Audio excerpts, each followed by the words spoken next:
할렐루야. 여러분 어떻게 코로나로 참 어려운 시간들 다들 보내고 계시죠? 별로 어렵지 않나요? 우리 서로 인사할 수는 없으니까 우리 서로 격려하고 위로하는 마음으로 우리 서로를 위해서 박수 한번 하도록 할까요? 수고 많으십니다. 여러분 이 또한 지나갈 겁니다. 아멘이신가요? 네, 코로나 지나갑니다. 우리 이길 수 있습니다. 아멘. 최근 코로나가 장기화되면서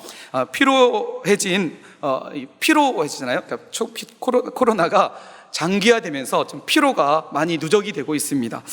그래서 이런 마음을 노리고 찾아온 심리 독성, 그러니까 심리적으로 독성 바이러스가 생겨나기 시작했다고 합니다. 7가지의 독성 바이러스가 있는데요. 혹시 코로나 장기화로 혹시 나는 이 바이러스에 감염되어 있지 않은지 제가 소개해 드릴 테니까 한번 보시고 혹시 우리 삶을 한번 점검해 봤으면 좋겠습니다. 먼저 첫 번째가 인내심 파괴 바이러스라고 합니다.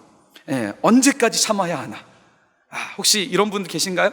언제까지 참아야 하나? 이놈의 코로나스 지긋지긋해. 혹시 이런 분들 계시다면 인내심 파괴 바이러스에 지금 감염이 된 상태라는 거 여러분 생각하시면 될 것 같습니다. 두 번째가 울분 바이러스입니다. 울분. 도대체 이게 무슨 일이야?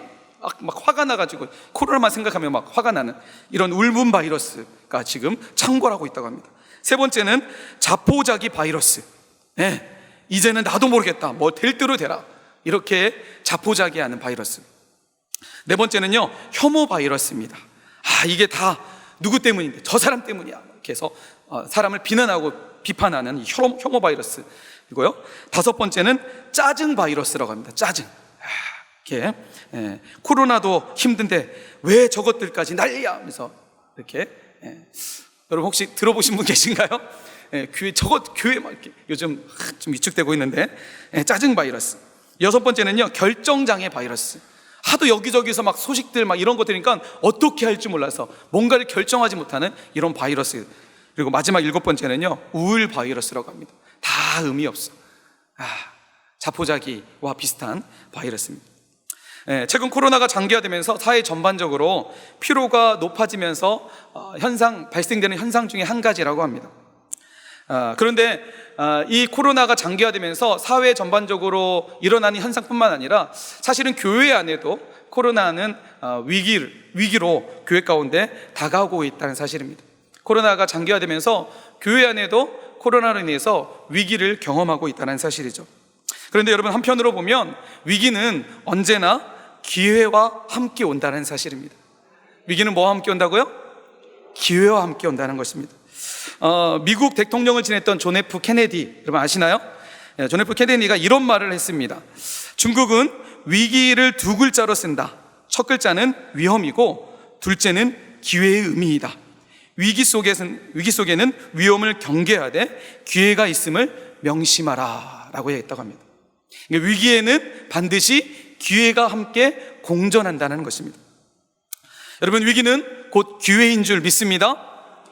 지금 우리 가운데 찾아온 위기, 교회의 위기, 내 삶의 위기, 여러 가지 삶에 부딪히는 위기들은 사실은 그 속에 반드시 기회가 함께 있다는 사실입니다. 그렇다면 우리는 이 위기를 어떻게 기회로 삼을 수 있을까요? 성경을 보면 수많은 위기를 만났던 교회들이 등장을 합니다. 특별히 오늘 본문에서 우리가 살펴보고자 하는 내용이 바로 교회 안의 위기를 경험했던 한 이야기를 소개하고 있습니다. 오늘 우리가 읽었던 사도행전 12장 1절 2절 말씀, 우리 함께 다시 한번 읽어보도록 할까요? 자, 사도행전 12장 1절 2절 말씀, 우리 한 목소리 함께 읽겠습니다. 그때에 헤롯 왕이 손을 들어 교회 중에서 몇 사람을 해하려 하여 요한의 형제 야고보를 칼로 죽이니. 자, 지금 교회 안에 어떤 일이 벌어졌냐면, 헤롯이라는 왕이 예수님의 제자였던, 특별히 예수님이 가까이 뒀던 요한의 형제였던 야고보를 죽이게 됩니다. 본문에서 등장하는 이 헤롯 왕은 어떤 사람이었냐면 예수님 당시에 활동했던 헤롯 대왕의 손자였습니다. 공식 이름은 헤롯 아그리파 1세였습니다. 이 사람은 로마에 의해서 유대를 통치하도록 이렇게 받은 사람이었습니다. 그래서 유대의 배경이 없기 때문에 당시 유대 사람들에게 지지를 받기 위해서, 유대 사람들의 환심을 사기 위해서 여러 가지를 했다는 거죠. 그 중에 한 가지가 바로 기독교인들을 이제 잡아 죽이는 일이었습니다. 당시에 유대 지도자들은 여전히 기독교에 대한 불신을 갖고 있었기 때문에 기독교인들을 박해하는 것은 결국 그 당시 유대 사람들에게 지지를 받는 일이었습니다. 그래서 이 헤롯 왕이 요한의 형제였던 야고보를 칼로 죽이게 됩니다. 그런데 그 야고보를 죽이게 됐는데 그 일이 유대인들에게 생각 이상으로 유대인들이 기뻐하는 것을 헤롯이 이제 경험하게 됩니다. 그래서 헤롯은 더 많은 유대인들에게 지지를 얻고 자신의 입지를 굳히기 위해서 그 교회의 중요한 인물이었던 한 사람, 바로 베드로를 동일하게 야고보와 함께 죽이기로 이제 결심하게 됩니다. 그리고 결국 이 베드로도 잡아 감옥에 가두게 된 사건이 벌어지게 됩니다. 이제 교회는 엄청난 위기를 맞이하게 됩니다. 그러겠죠. 교회의 중요한 지도자였던 야고보는 이미 순교하게 되었고, 그것도 가슴 아픈데, 그것도 교회의 큰 위기인데, 그럼에도 불구하고 뿐만 아니라 교회에 가장 영향력을 끼쳤던 한 사람이었던 이 베드로마저 이제 감옥에 갇혔고, 심지어는 베드로도 이제 곧 있으면 죽게 되는 상황입니다. 교회의 중요한 지도자, 영향력을 끼쳤던 사람의 죽음, 부재는 교회의 엄청난 위기로 찾아올 수 있다는 것입니다. 그리고 이제 내일이면 베드로는 야고보처럼 처형될 운명에 놓여지는 상황이 처하게 됩니다. 여러분, 근데 성경을 보니까 재밌는 사실이 발견됩니다. 그게 뭐냐면 이제 내일이면 베드로는 야고보처럼 죽게 됩니다. 그런데 내일이면 죽게 될 베드로가 지금 어떤 그 모습을 하고 있냐면, 어떤 행동을 하고 있냐면, 사도행전 12장 6절 말씀을 보니까 내일이면 죽게 될 베드로는 지금 감옥에서 뭘 하고 있냐면 이렇게 말합니다. 12장 6절 말씀을 보니까 헤롯이 잡아내려고 하는 그 전날 밤에, 이 밤은 야고보처럼 이제 무교절이 끝나면 많은 사람들이 있는 상황에서, 그러니까 명절을 지내기 위해서 많은 사람들이 당시에 예루살렘 모였는데, 그들이 가기 전에 많은 사람들이 있는 자리에서 베드로를 죽이겠다는 거예요. 그 전날 밤입니다. 이제 베드로를 죽이기 전날 밤에 베드로가 두 군인 틈 사이에서 두세 사슬을 매여 뭐 하고 있다고 하죠? 베드로 지금 뭐 하고 있죠? 기도하고 있나요? 막 간절히 막 지푸라기도 잡고 있나요?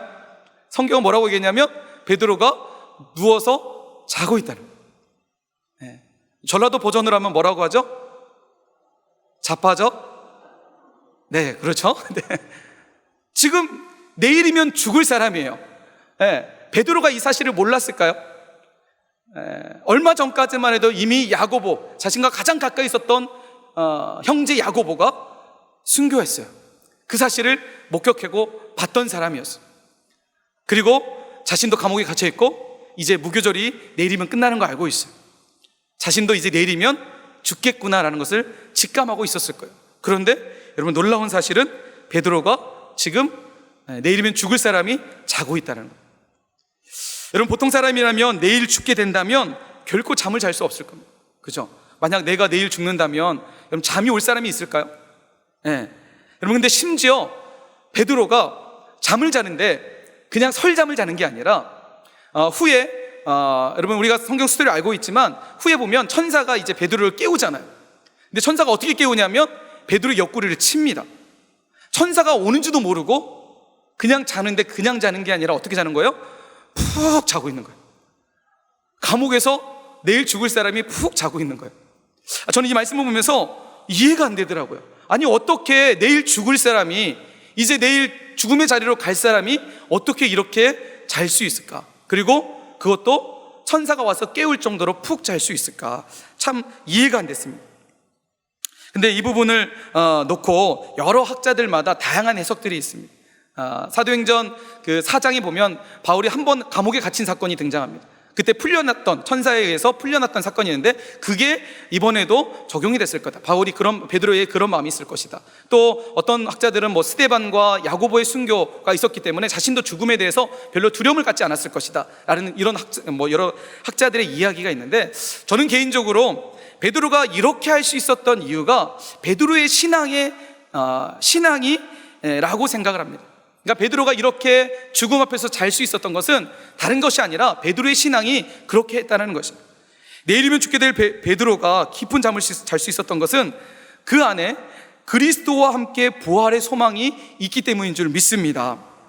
여러분, 베드로가 기록한 그의 서신을 보면 베드로가 죽음에 대해서 어떤 신앙을 가졌는지 우리는 알 수 있는데요. 베드로전서 1장 3절에서 4절 말씀에 보면 베드로가 죽음에 대해서 이렇게 생각합니다. 우리 주 예수 그리스도의 아버지 하나님을 찬송하리로다. 그의 많으신 긍휼대로 예수 그리스도를 죽은 자 가운데서 부활하게 하심으로 말미암아 우리를 거듭나게 하사 산 소망이 있게 하시며 썩지 않고 더럽지 않고 쇠하지 아니하는 유업을 있게 하시나니 곧 너희를 위하여 하늘에 간직하신 것이라. 사랑하는 성도 여러분, 이것이 바로 성도가 가지고 있는 가장 강력한 믿음의 힘인 줄 믿습니다. 아멘이시나요? 베드로에게는 죽음으로 끝나는 인생이 아니라 자신은 그리스도와 함께 부활의 소망이 그 안에 있었다는 거예요. 그래서요, 여러분, 성도는 죽음 앞에서도 잠을 잘 수 있는 사람인 줄 믿습니다. 여러분 그렇게 되길 소망합니다. 죽음이 두려운 사람이 아니라 죽음도 두려워하지 않는, 그 앞에서도 잠을 잘 수 있는 사람이 바로 성도인 줄 믿습니다. 여러분, 우리는 죽음으로 끝나는 인생이 아닙니다. 우리에게는 산 소망이 있습니다. 바로 예수님과 함께 영원한 부활을 기쁨으로 누리게 되는 하늘의 소망이 있는 사람들이 바로 그리스도인인 줄 믿습니다. 바로 그것이 우리인 줄 믿습니다. 오늘 이 귀한 사실을 붙들고 우리에게 주어진 삶의 자리에서 믿음으로 당당하게 승리할 수 있는 저와 여러분 되시길 주님의 이름으로 간절히 축원합니다. 여러분, 그렇다면 이제 베드로가 이런 상황이 있지만 베드로를 이제 잃게 되는 상황 속에 놓여 있는 교회는 과연 이런 위기 속에서 어떤 모습을, 어떤 일을 하고 있을까 한번 우리가 살펴보기를 원합니다. 베드로가 옥에 갇혀 있을 때 교회는 과연 무엇을 하고 있었는지, 사도행전 12장 5절 말씀 우리가 함께 읽었던 말씀인데요, 다 같이 다시 한번 읽어보도록 하겠습니다. 이에 베드로는 옥에 갇혔고 교회는 그를 위하여, 아멘. 여러분, 아멘이신가요? 아멘. 여러분, 특별히 오늘 제가 이 설교를 준비하면서 설교 제목을 제가 혹시 여러분 뭘로 한지 아시나요? 뭐로 했다고요? 정면 돌파라고 했습니다. 오늘 제가 설교를 준비하면서 이 설교 제목을 정면 돌파라고 했는데요, 그 이유는 바로 이 본문 때문이었습니다. 사실 우리가 살펴보진 않았지만 오늘 교회에서 지금 이 야고보의 순교로 교회의 위기가 찾아왔는데, 사실 이 위기는요 이때만 있었던 것이 아니라 사도행전 7장에 가보면 스데반의 순교 사건이 등장합니다. 스데반의 순교 사건은 결국 교회의 큰 박해로 이어지게 됩니다. 그런데 교회의 큰 박해가 일어났을 때, 사도행전 8장에 보면 교회의 큰 박해가 일어났을 때 성도들이 어떤 행동을 하게 되냐면 흩어졌다라고 얘기하고 있습니다. 박해가 있을 때 성도들은 흩어졌습니다. 물론 후에 우리가 흩어지는 이유에 대해서 잘 알고 있죠. 하나님께서 복음 사역을 위해서 성도들을 흩으셔서 열방 가운데 복음을 전하도록 하는 계기로 삼습니다. 그런데 처음 성도들은 박해를 피해서 흩어졌다는 거예요. 그런데 오늘 본문의 말씀에 보면 지금 교회의 위기가 찾아오고 박해가 있는 상황에서 성도들이 보이는 모습은 흩어지는 것이 아니라 뭐 하고 있다는 것이죠? 뭐 하고 있다는 것이죠? 그렇죠. 여러분, 성도들은 지금 하나님께 그를 위해서, 교회는 그를 위해서 간절히 하나님께 기도했다는 것입니다. 이 말은 무슨 말이에요? 흩어졌다는 거예요? 아니면 모였다는 거예요? 모여서 뭐 했다는 것이죠? 기도했다는 거예요. 여러분, 그들은 하나님께 간절히 기도로 이 위기를 돌파하고 있다는 사실입니다. 피하지 않았습니다. 그들은 이 위기를 피하지 않고 회피하지 않았습니다. 도망가지 않았습니다. 위기 앞에 그들은 기도로 지금 정면 돌파하고 있다는 사실입니다. 여러분, 사실 그들이 모여서 기도하는 것이 사실 상황상 쉽지 않았을 것입니다. 왜냐하면 지금 헤롯에 의해서, 헤롯이 어떻게 하면 더 많은 그리스도인들을 잡아다가 죽일 지금 이 살기등등한 상황이 있었고, 심지어 야고보도 죽였고 이제 내일이면 베드로도 죽일 상황입니다. 이들 역시 안전할 수 없는 거예요. 기도하다가 걸리면 그들도 감옥에 가거나 죽을 수 있는 위협에 있다는 것입니다. 그럼에도 불구하고 그런 죽음의 위협, 그리고 절체절명의 위기 속에서 그들이 보였던 행동은 기도로 돌파하고 있다는 것입니다. 특히 우리 본문에서 봤던 사도행전 12장 5절 말씀에 보면 이 이에 베드로는 옥에 갇혔고 교회는 그를 위해서 어떻게 기도했다고 말씀하시죠? 간절히 기도했다라고 말씀하고 있습니다. 여기서 본문에서 말하는 이 간절이라는 단어는요, 다른 의미로 보면 뜨겁게, 열렬히 라는 의미가 함께 포함되어 있는 단어입니다. 그러니까 그들이 간절히 하나님께 기도했다 할 때 그들이 그를 위해서 뜨겁게 하나님께 기도했다, 열렬히 하나님께 기도했다 라는 의미라는 것입니다. 특별히 유진 피터슨이 쓴 메시지 성경에 보면 이 부분을 이렇게 번역하고 있습니다. 베드로가 감옥에서 삼엄한 경비를 받고 있는 동안에 교회는 그를 위해서 어떻게 기도했다고요? 더욱 맹렬히 기도했다. 여러분, 교회는 그를 위해서 더욱 맹렬히 기도했다. 기도로 지금 이 위기를 정면 돌파하고 있다라는 사실입니다. 저는 이 맹렬히 기도했다라는 것은, 이 기도는 우리 초기 한국교회에 기독교에 박해가 있을 때, 일제강점기 시절에 신사참배로 모든 교회와 여러 교회들이 신사참배에 넘어갔을 때 한 명의 목사님은 이 신사참배에 끝까지 반대하면서 결국 순교하셨던 주기철 목사님이 계십니다. 이분이 했던 설교의 제목 중 한 가지가 바로 일사각오였습니다. 한 번 죽을 것을 각오하고, 두 번 죽지 않는다, 한 번 죽을 것, 그까짓 거 내가 끝까지 믿음으로 나아가겠다. 사실 그 각오의 마음이 오늘 이 예루살렘 교회 성도들에게 비춰지고 있는 모습이라는 것입니다. 지금 그들이 놓여있는 현실은 전혀 기도할 수 없는 상황이었습니다. 자신들의 눈앞에서 야고보가 순교했고 이제 베드로마저 날이 밝으면 죽게 되는 상황에 놓여 있었습니다. 그리고 자신들도 그곳에 남아있다가는 어떻게 될지 모르는 상황에 있었습니다. 그런 상황에서 교회의 위기 가운데 보였던 성도들의 모습은 하나님께 맹렬히 기도했다라는 것입니다.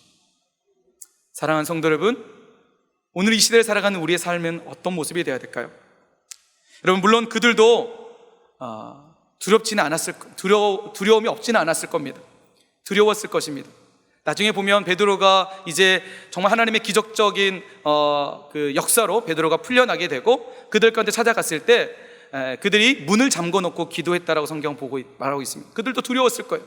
두려움이 있었지만 그들은 두려움을 피하지 않았다는 것입니다. 그들은 그 두려움을 하나님께 기도하는 자리에서 승부를 봤다는 것입니다. 사랑하는 성도 여러분, 오늘 초대교회 성도들의 모습이 저와 여러분의 모습이 되어야 될 줄 간절히 축원합니다. 코로나로 우리는 많은 어려움을 경험하고 있습니다. 특별히 믿음 생활한다는 게 이것처럼 눈치를 보면서 사람들의 시선을 의식하면서 우리가 생활한다는 거, 한 번도 경험하지 못했던 일들을 경험하고 있습니다. 교회는 점점 더 위축되고 있습니다. 여러분 들으셨겠지만 또 광고에도 제가 말씀드린 것처럼 7월 10일 금요일 오후 6시부터 교회 공예배의 모든 활동을 중단하라는 행정명령이 내려졌습니다. 사실 교회는 예배 외에 지금 아무것도 할 수 없는 상황에 놓여져 있습니다. 사랑하는 성도 여러분, 이 상황에서 우리가 할 수 있는 일은 무엇일까요? 오늘 말씀을 통해서 하나님은 우리에게 무엇을 하라고 말씀하고 있다고 생각되십니까? 초대교회는 자신들에게 불어닥친 위기를 기도로 정면 승부했다는 것입니다. 오늘 우리 앞에 놓여져 있는 이 위기를 우리 역시 기도의 자리에서 승부 보시길 간절히 축원합니다. 그뿐만 아니라 오늘 내 삶에 불어닥친 수많은 위기들이 있을 것입니다. 여러분, 위기는 늘 우리 삶 가운데 있습니다. 여러분, 그런 위기 앞에 여러분 우리는 어떻게 반응해야 될까요? 오늘 말씀이 우리에게 큰 도전을 주고 있다고 믿습니다. 사랑하는 성도 여러분, 우리가 닥치는 수많은 위기 앞에 우리도 기도의 자리에서 승부 볼 수 있는 저와 여러분 되시길 주님으로 간절히 축원합니다. 그런데요, 오늘 놀라운 사실이 벌어집니다. 제가 말씀드렸던 것처럼 성도들이 이렇게 교회에 모여서 기도할 때 하나님은 기적처럼 베드로를 감옥에서 풀려나게 하십니다. 하나님의 놀라운 역사로 함께 하십니다. 여러분, 이 사실은요, 우리가 하나님 앞에 기도로 정면 돌파할 때 우리 앞에 놓여있는 이 위기를 주님께서 반드시 해결해 주실 줄 믿습니다. 특별히 오늘 본문에서 위기를 만난 교회는 그 위기를 기도로 정면 돌파하고 있습니다. 결과적으로 어떤 일이 일어나게 되었을까요? 베드로가 풀려나게 되었고요. 그리고 중요한 것은 오늘 성경은 우리가 읽진 않았지만 사도행전 12장 24절 말씀에 보면 성도의 기도로 인해서 교회는 어떻게 됐냐면, 자, 우리 함께 읽어볼까요? 자, 시작. 하나님의 말씀은 흥왕하여 더하더라. 할렐루야. 기도로 위기를 정면 승부할 때, 정면으로 돌파할 때 여러분 하나님의 말씀은 더욱 흥왕해졌다라고 성경은 기록하고 있습니다. 그뿐만 아니라 여러분 교회의 위기를 기도로 정면 돌파할 때 하나님의 말씀은 더욱더 흥왕했을 뿐만 아니라 사도행전 13장부터 이 말씀 위에 어떤 일이 이제 전개가 되냐면 바나바와 바울이 이제 본격적 사역의 등장인물로 기록이 되어집니다. 여러분 무슨 말이냐면 교회가 위기 가운데 정면으로 기도를 돌파했더니 하나님께서 계속해서 이 은혜의 물줄기를 이어가게 하셨다는 것입니다. 거기서 끊지 않으시고 계속해서 이 은혜의 물줄기, 이 복음의 능력을 이어가게 하셨다는 것입니다. 사랑하는 성도 여러분, 오늘 우리에게 불어닥친 교회의 위기와 우리 삶의 위기, 그리고 우리 신앙의 위기 앞에 우리가 있어야 될 자리는 어디일까요? 그리고 우리 다음 세대들에게, 이 위기를 경험하고 있는, 함께 경험하고 있는 우리 다음 세대들에게 우리는 무엇을 남겨줘야 될까요? 오늘 초대교회 예루살렘 교회가 보여줬던 이 믿음의 모습이 오늘 우리가 남겨줘야 될 모습인 줄 믿습니다. 말씀을 정리하면서 최명희 작가가 썼던 홈불이라는 그 소설에 이런 글귀가 있습니다. 이것을 여러분과 함께 나누고 오늘 말씀을 마치도록 하겠습니다. 최명희 작가가 썼던 홈불 중에서 달걀은 깨어나 바위를 넘는다라는 이야기가 있습니다. 네, 반주해 주셔도 되고요. 네, 읽어드리겠습니다. 달걀은 깨어나 바위를 넘는다. 눈 멀고 귀 먹어 민둥이 하니 낯빛 하나 봉창이 된 달걀 껍데기 한 겹, 그까짓 거 어느 귀퉁이 모서리에 툭 때리면 그만 좌르르 속이 쏟아져 버리는 알 하나, 그것이 바위를 부수겠다. 온몸을 던져 치면 세상이 웃을 것이다. 하지만 바위는 아무리 강해도 죽은 것이요 달걀은 아무리 약해도 산 것이니, 바위는 부서져 모래가 되지만 달걀은 깨어나 바위를 넘는다. 여러분, 달걀은 아무리 약해도 산 것이지만 바위는 아무리 강해도 죽은 것입니다. 결국 달걀은 깨어나 바위를 뛰어넘게 될 것입니다. 지금 우리 눈앞에 보이는 코로나 바이러스가 너무나 강력하고 너무나 바위처럼 크게 보여도 여러분 그것은 결국은 무너지게 될 것입니다. 아무리 약해 보이고 사람들의 비난과 손가락질, 교회 간다고 비난하면서 우리를 조롱하고 핍박할지라도 여러분 우리가 믿는 신앙은 살아있는 신앙인 줄 믿습니다. 우리가 믿는 믿음은, 우리가 가지고 있는 기도의 능력은 지금도 살아서 역사하시는 하나님의 능력인 줄 믿습니다. 결국 이것이 저 크게 보이는 코로나 바이러스도 뛰어넘는 능력이 될 줄 믿습니다. 사랑하는 성도 여러분, 어려움과 위기 가운데 있습니다. 이럴수록 우리는 더 기도의 자리에 찾아야 될 줄 믿습니다. 최근 코로나로 인해서 새벽 예배에 나오시는 분들이 너무 적어지는 것 같습니다. 몇 주 전만 해도 150명, 130명 이렇게 2부 예배, 1, 2부 합쳐서 거의 200명 넘게 예배에 참여했는데 자꾸만 우리의 신앙이 위축되어지는 부분들은 사실인 것 같습니다. 여러분, 기도가 방법입니다. 지금은 기도할 때입니다. 여러분, 기도를 멈추지 않았으면 좋겠습니다. 혹시 새벽에 나오기 어려우신 분들은 낮에라도 나오셨으면 좋겠습니다. 저녁에라도 하나님의 전에 나와서 우리의 기도를 듣기 원하시고 우리의 기도를 통해서 함께 일하기 원하시는 그 하나님의 부르심에 우리가 믿음으로 반응하는 저와 여러분 됐으면 좋겠습니다. 우리 함께 이 찬양하시면서 주님 앞에 나아갔으면 좋겠습니다. 하나님, 이 땅을 고쳐주시옵소서. 우리가 기도하겠습니다. 주님, 이 위기를 하나님 이겨나가게 해 주옵소서. 우리 함께 찬양하시겠습니다.